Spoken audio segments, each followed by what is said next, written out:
বিয়ের পর এই প্রথম আমি আর আমার বর দুজন একসাথে বাজার যাচ্ছি। জানি বিষয়টা খুবই সামান্য, কিন্তু আমার কাছে অনেকটা দামি।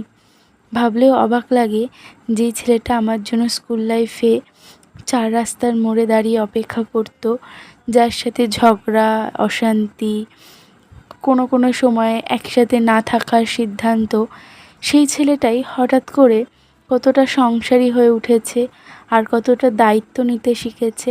আর সেই ছোট্ট মেয়েটাও ধীরে ধীরে কারো স্ত্রী হয়ে যাচ্ছে।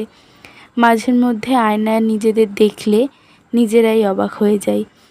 গার্লফ্রেন্ড বয়ফ্রেন্ড থেকে হাজব্যান্ড ওয়াইফ হয়ে ওঠার গল্পটা অতটাও সহজ ছিল না।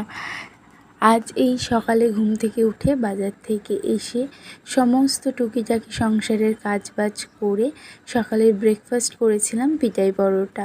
আর এই ছুটির দিনগুলোতে আমরা চেষ্টা করি বাইরে উনুনে রান্না করার, ওই আর কি একটু গ্যাস সাশ্রয় করা। আর সেদিন রান্না হয়েছিল পুঁই শাক মাছের মাথা দিয়ে আর চিকেন কষা।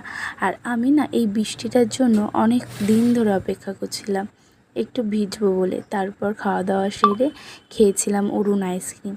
আর তারপর সেরকম কোনো ক্লিপ নেওয়া হয়নি। তারপর রাতে এনেছিল আমার বর আমার জন্য ফ্রাইড রাইস। অনেক দিন ধরেই খেতে চেয়েছিলাম, আর ওর কাছে কিছু চাইলে ও কয়েকদিন পর হলেও ঠিক আনে।